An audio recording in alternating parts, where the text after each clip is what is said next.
Hello everyone, Kaisani here, and today's video is about Questism.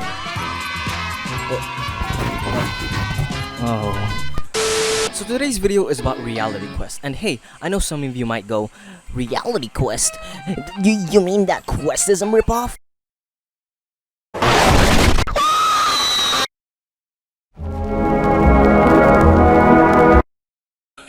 Alright, here's a little lesson to how to keep your opinion to yourself.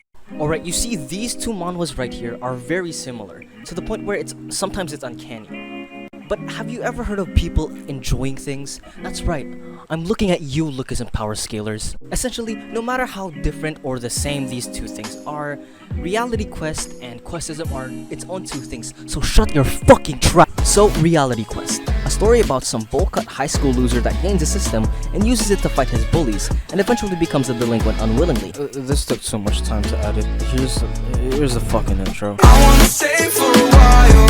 I wanna move your way. No, the roof might cave in. All of these snakes in the wild. I'm about to lose my brain. Tell me who gon' save me. And if I place my bets on you tonight, don't let me down, I won't survive. Reality Quest is a Webtoon original comic series starring Ha Do-won, the class nerd bullied into being a game shuttle. Forced by his bullies to play their online mobile games, and when threatened with physical violence, he's forced to oblige to obtain a super legendary item. And in conquest for said item, he spends his entire spring break obtaining the item, and when he tries to stand up from his sweaty gamer chair, he loses control of his body and falls to the floor. As he falls to the floor, a quick thought races through his mind. Several articles stating that multiple people have died due to self-neglect, due to video games, and he finally acknowledges it. Death. But for some reason, he starts to see some blue windows, and all of a sudden, he's back at his desk, and this is where the story starts. Ha Do-won, our main protagonist, starts off as pitiful, turned unlikable, turned great. Now, why do I say that? Ha Do-won being a bullied victim, it's hard not to sympathize with him. Not wanting to get beat up, he had no choice but to act as a lackey to the head of his class. Turned unlikable because even if he does have the means to get stronger, his weak conviction prohibiting him to do so. And turned great by facing and accepting these conditions to achieve his own goal. Since this is an introductory video trying to get you into reading Reality Quest, it's only fair for me to introduce my favorite character in this series, someone who reminds me a lot of Vasco, Kang Si-hee. Abandoned as a child and given to his grandmother, Kang Si-hee is one of the main core members of Boramei-dong's territory. Kang Si-hee is a compassionate, charismatic old man. Wait, what? He's in high school? Kang Si-hee, who's a charismatic young man who's taking care of his grandmother and her business, a tteokbokki place. He takes on several jobs just to keep the place afloat.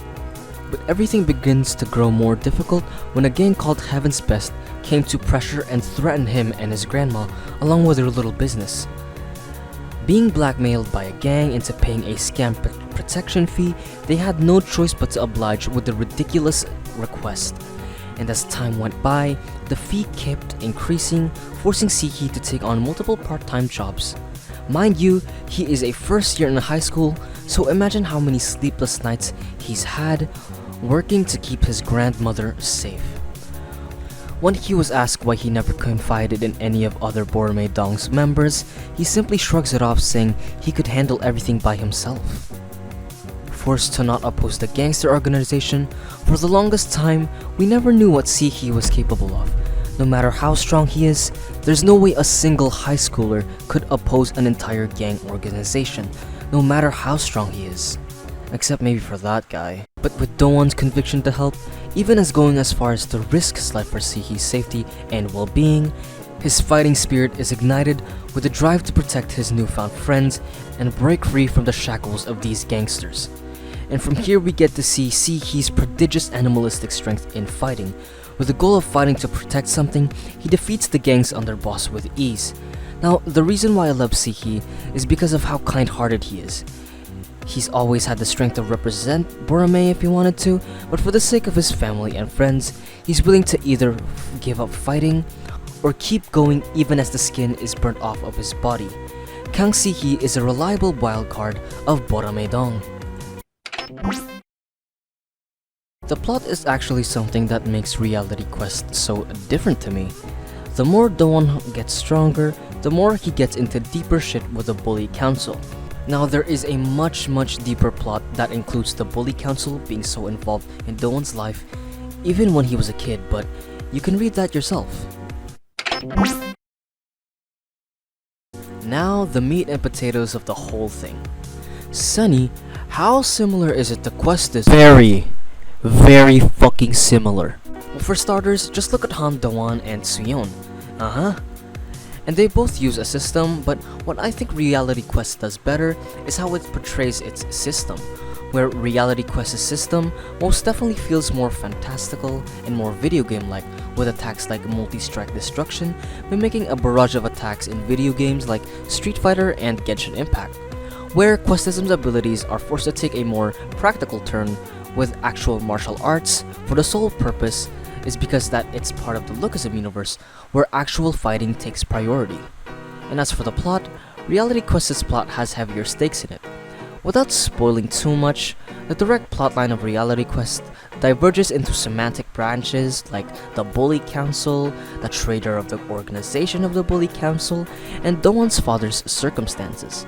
For Questism, its direction is a little bit more direct, with Suyeon just wanting to take over Gangbuk, but that's because it's playing into a bigger picture, which is Lookism, and I think we can all agree that this is the best way for Questism to go, and maybe sometime in the future it'll branch out into more plotlines, which will definitely be interesting to say the least. In my opinion, Reality Quest for me is objectively better than Questism. There's so much detail in the art, and in some panels it's actually mesmerizing to look at the page spread. Not to mention, from a narrative standpoint, Suyeon and Do-won are very similar on the surface, but if you look beyond their similarities, you'll notice that Do-won has a more solidified drive to accomplish his goals, giving it that oomph, you know? Plus the waifus, So yeah, that's Reality Quest. I had a lot of fun recording this and trying something new.